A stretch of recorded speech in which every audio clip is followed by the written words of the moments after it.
Un entraînement hors saison qui met l'emphase à la fois sur une progression adaptée aux besoins de l'individu et à ses objectifs, tout en respectant les principes de base en entraînement, pourra grandement contribuer à son développement global.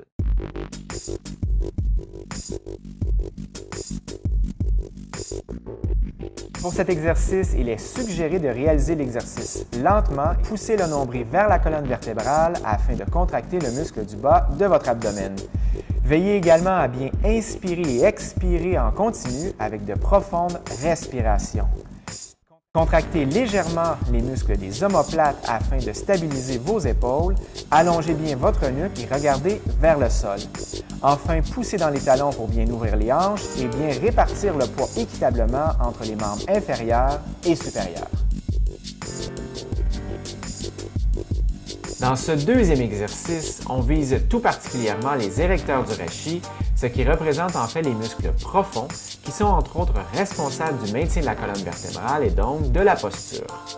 Pour le cycliste, il est primordial de voir particulièrement à la santé de cette portion du corps, question de bénéficier des atouts physiques nécessaires à une position à la fois agressive et aérodynamique. Avec la brasse des membres supérieurs que les adeptes de Pilates pourraient reconnaître, on vise essentiellement les mêmes muscles lors du saut de l'ange, si ce n'est que l'on ne souhaite pas engager ici les muscles des membres inférieurs. On cherche enfin à travailler la mobilité des épaules par une rotation de ces dernières pendant le mouvement.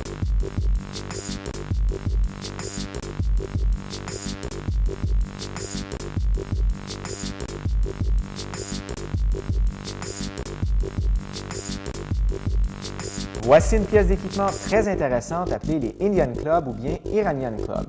Excellent pour travailler la mobilité des épaules, ouvrir la poitrine et délier la colonne vertébrale. En combinaison avec un bossu par exemple, on peut travailler à la fois la mobilité, l'équilibre, la stabilité, la coordination ainsi que la concentration. Si vous ne possédez pas cette pièce de matériel, je vous suggère un compromis en utilisant une corde ondulatoire.